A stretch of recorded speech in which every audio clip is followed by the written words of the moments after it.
So ayan oh, gagala na naman kami. Papasyal ang batang maliit na yan.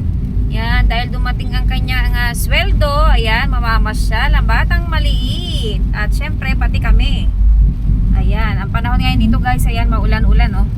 Ayan, papunta tayo ng Subic Walter Mart. Papasyal namin na yun, yung batang maliit na yun oh. Ganda ng ngiti oh. Ay, oo yata kasi ano. So ayan guys, meron pang ano oh.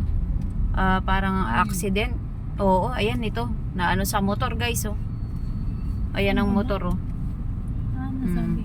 Nasagi. So ayan guys. Ayan, papasok na tayo dito. So paano tayo makakapasok ngayon yan dyan? Ay, doon sa kabila. Susundan natin yan guys kasi meron accident dito sa Agi. Ayan, nasagi. So ayan, dito na kami. Papasok na tayo rito sa Walter Mart. Ayan na guys, naglalakad-lakad na yung batang maliit. Ayan ang kanyang mama. Ayan ang mga nagtitraining guys ng ano, karate. Ayan mga yan.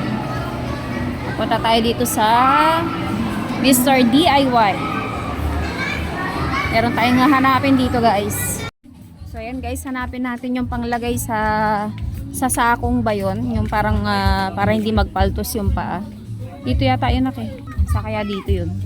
So yan, hanapin natin. Hindi dito lang yan.